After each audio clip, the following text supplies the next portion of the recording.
Entrevista Venevisión. Líder en opinión. Por tu canal independiente, Venevisión. Ya está con nosotros Enrique Márquez, presidente ejecutivo del partido Un Nuevo Tiempo, diputado ante la Asamblea Nacional por la Unidad. Bienvenido a Caracas y a Venevisión. Gracias, hermano. Siempre por aquí, pendiente de la política nacional, construyendo las alternativas que el país necesita. Vamos a hablar de algo que está caliente, apenas recientemente anunciado por el vicepresidente de la República, Jorge Arreaza, por el ministro de Energía Eléctrica, Jesse Chacón, la reducción de la jornada laboral de los empleados de la administración pública, dadas las limitaciones del recurso eléctrico ante la demanda actual en el país.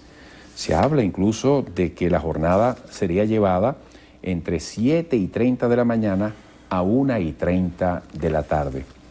¿Qué lecturas puede hacer desde ahora sobre este anuncio? Fíjate, desde hace tiempo nosotros venimos denunciando, desde la oposición y desde Un Nuevo Tiempo, que el gobierno ha estafado a los venezolanos con las emergencias eléctricas que se han decretado y todos los recursos que supuestamente se han invertido. Al día de hoy, Jesse Chacón nos dice, no tengo suficiente energía eléctrica para el consumo de todos los venezolanos.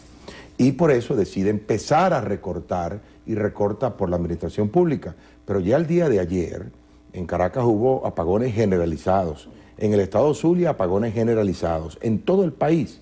¿Qué está ocurriendo? Sencillamente que el Ministerio para Energía Eléctrica y el gobierno nacional no han sabido manejar la situación y lo que es peor, ha ocurrido el viejo fenómeno de la corrupción que ha acabado con los recursos que se han destinado al sector eléctrico. Y lo digo con propiedad. La cantidad de recursos que se le han asignado no ha sido normal, ha sido muy elevado. Recursos para comprar plantas generadoras, sobre todo. Desde el año 2009 para acá, se han instalado cantidad de plantas generadoras en todo el país. Ahora, casi ninguna funciona, porque fueron cobradas como nuevas y eran usadas. Casi ninguna funciona por falta de gerencia y mantenimiento. Pero lo que es peor, Eduardo, y lo digo con responsabilidad, por esas plantas se cobró hasta el doble de lo que realmente valen.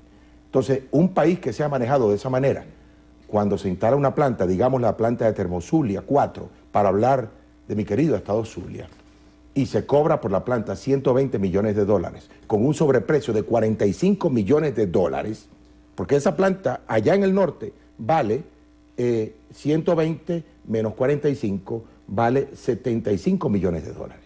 Y fue cobrada por 120, la pagó este gobierno. Así pasó en la CBG, así ha pasado en PDVSA con las plantas eléctricas, así pasó en la planta El Picure en Tacoa, pasó en la Raiza, pasó en todas las plantas que el gobierno ha instalado en los últimos años, se han cobrado el doble de lo que realmente vale. Y lo más grave de todo es que las plantas no funcionan. Esa es la verdad. ¿Por qué después de tanta inversión, supuesta inversión, no hay generación para que los venezolanos podamos tener tranquilidad en el consumo de la energía eléctrica? Y hoy Jesse Chacón y el vicepresidente nos dicen que bueno, que estamos consumiendo mucho. No, no es eso. Se trata de que sean, y lo digo con despecho, con sentimiento y con seguridad, le han puesto la mano a los recursos del sector eléctrico, se los han robado, como ha ocurrido en muchos otros sectores. Y hoy los venezolanos estamos pagando eso. En la época de las vacas gordas, pensaron que no iba a llegar este momento nunca. Y la plata que le daban para comprar las plantas, le ponían la mano, se robaban buena parte, instalaban una planta chimba y hoy no tenemos electricidad en nuestro país. Precisamente por eso, aparte, por supuesto, de otros males, como el centralismo, acabaron con las experiencias regionales, con Enelven, con Electricidad Barquisimeto, con Electricidad de Valencia, con Electricidad de Nueva Esparta, acabaron con esa empresa y ahora todo es Corpoelec. El centralismo no funciona, además de la politización. Ahí no hay ningún ingeniero, ningún obrero que no tenga que cuadrarse firme, ponerse una franela roja, y eso no funciona en un sector tan sensible como este. Aparte de la mala administración y mala gerencia. De tal manera que Jesse Chacón, cuando le pide al país de nuevo sacrificios y es capaz de sacrificar 2 horas de jornada laboral a millones de personas que están en la administración pública, sencillamente le oculta su propio fracaso y el fracaso del gobierno nacional durante todos estos años que no han podido manejar el sector eléctrico a satisfacción. Diputado, en cualquier tiempo, independientemente de que estemos en momento de vacas flacas, esto que usted está denunciando es gravísimo. Muy usted grave. está hablando de responsabilidades que deben tener responsables. Y usted es diputado de la República. ¿Qué ha pasado con toda esta información? ¿Esto se ha procesado? ¿Se ha expuesto? ¿Qué instituciones son las responsables en dar respuesta? Este caso en particular de las plantas de que he hablado se llevó inclusive a la Fiscalía y la Fiscalía lo engavetó. Se llevó a Corpoelec. Corpoelec en su memoria y cuenta del año pasado dice que investigó las cosas, pero no dicen que paró. No hay responsables.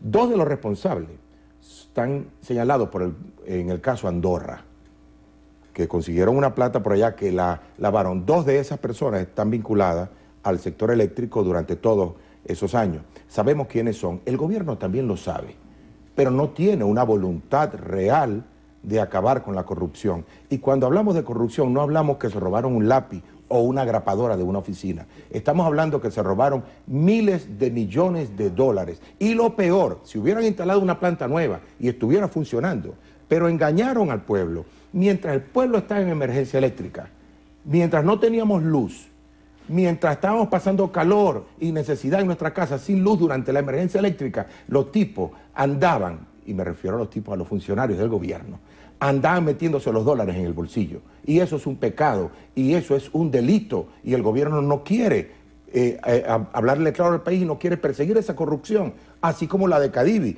tampoco la quiere perseguir. Es decir, está dándole la espalda a una realidad que existe en nuestro país, que es que todos esos miles de millones de dólares, la mayoría de esos miles de millones de dólares que fueron a Cadivi, o al sector eléctrico, o al sector alimentos importados a 6.30, pues fueron a parar a manos de los bolsillos de unos cuantos vivos, mientras el pueblo venezolano sigue en la misma situación de necesidad, desabastecimiento, alto costo de la vida, inseguridad, y mientras tanto este tipo de casos está allí, denunciado, permanentemente señalado. Hoy mismo en la Asamblea estoy pidiendo de nuevo una investigación a fondo para que los responsables de esta cosa se demuestre si es verdad o no. Yo sencillamente pido una investigación, que se demuestre si lo que estamos diciendo es mentira o no, frente a la opinión pública. Ahora, si fuera verdad, es lógico que tiene que haber un castigo, y que esas personas que se robaron tanto dinero tienen que recibir un castigo ejemplar. Venezuela está lleno de eso, esta Venezuela actualmente, que aquí los que están actualmente en el gobierno no les interesa el bienestar del pueblo, y lo digo con responsabilidad, les interesa cómo quedarse allí. Si no, tomarán decisiones para disminuir el desabastecimiento de medicina y de alimentos, para disminuir la inseguridad, para mejorar el perfil del costo de la vida. Se anuncia un revolcón económico. Incluso recientemente el presidente Maduro hablaba de nuevas estrategias económicas con asesoría internacional. ¿Qué puede venir? Está pendiente el precio de la gasolina. En este momento hay un fuerte agobio con los índices inflacionarios y ya viene el 1 de mayo. Se estima que vendrá un ajuste salarial. ¿Qué efecto tendrá ante la realidad de los precios? A mí me preocupa que el gobierno siga en la ruta que ha diseñado de enfrentarse al sector privado de la economía. Ya el sector privado está muy golpeado. De hecho, la carencia de producción y productividad es básicamente porque el gobierno arrolló al sector privado de la economía venezolana, los puso entre la espada y la pared y pretende seguir haciéndolo. Eso es un error, un garrafal error, porque va a seguir el desabastecimiento, va a seguir el alto costo de la vida.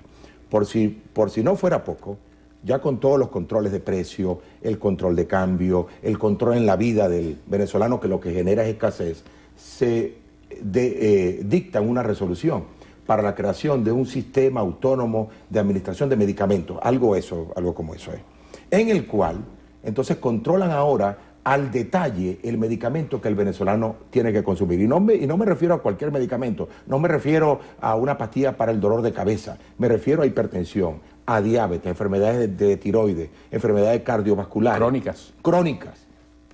Mira, 1 de cada 3 venezolanos sufre de la hipertensión. Y resulta, es decir, 10 millones de venezolanos, ponle 8 millones, una cifra que me han dado por allí. Resulta que cada uno de ellos no va a poder ir a una farmacia cualquiera a comprar el medicamento. No, tiene que enviarle un mensaje de texto al ministro, ¿no? O a la oficina que el ministro diga. Y decirle, yo necesito tomarme una pastilla de, digamos, de Diovan. Y resulta ser que entonces ellos se lo van a enviar a la farmacia que él diga. Eso es un control inaudito, hasta criminal, porque de aquí a que llegue ese medicamento allá, por un lado, es criminal y peligrosísimo, y advertimos al gobierno que está jugando con la salud de los venezolanos. Y segundo, va a generar corrupción, todo control genera corrupción y mercado negro. Entonces los venezolanos vamos a encontrar el medicamento, nos vamos a arreglar para encontrarlo, pero tú sabes dónde lo vamos a encontrar, en el mercado negro, y tú sabes cuánto vamos a pagar.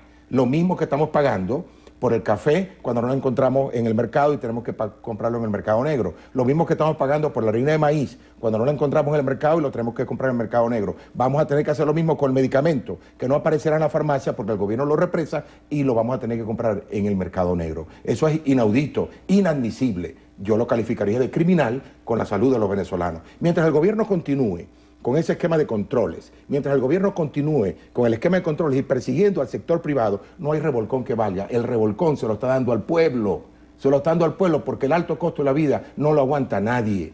La inflación no la aguanta nadie, la inseguridad no la aguanta nadie. El revolcón tiene que dárselo en la cabeza para entender que tienen que cambiar la forma de ver al país y tomarse en serio las necesidades de la gente, porque no están trabajando para satisfacer la necesidad de la gente. Están trabajando para tratar de quedarse en el poder, así el pueblo venezolano ya no los quiera. Están trabajando para eso. Y nosotros tenemos la responsabilidad, como oposición, de trabajar para ofrecerle al pueblo un cambio, un norte diferente, y ese cambio llegará, el inicio de ese cambio llegará en el triunfo parlamentario en la próxima Asamblea Nacional. Brevemente, se agotó el tiempo. ¿Cómo tiene que ser ese cambio o esa expresión del pueblo en las parlamentarias para que haya esas herramientas que usted le ofrece al país? Mira, nosotros vamos a ganar la elección parlamentaria. Un gobierno como este, que está de espaldas al pueblo, que tiene los valores en encuesta que tiene, no puede ganar la Asamblea. La vamos a ganar. Y vamos a iniciar un proceso de cara al país para solucionar la crisis que agobia a los venezolanos. Va a ser un proceso difícil, va a ser un proceso complicado, pero el inicio de un verdadero cambio. ¿Para qué? Para que el venezolano tenga la seguridad de que tiene un gobierno que se conduele de su necesidad, que no es indolente y además de eso, que tiene las herramientas para solventar la crisis que nos agobia a todos. Gracias por esta visita. Gracias a ti, Eduardo. Saludos a mi querido Zulia. Cómo no, con gusto. Enrique Márquez, presidente ejecutivo del partido Un Nuevo Tiempo, diputado ante la Asamblea Nacional por la Unidad. Endrina, todo tuyo.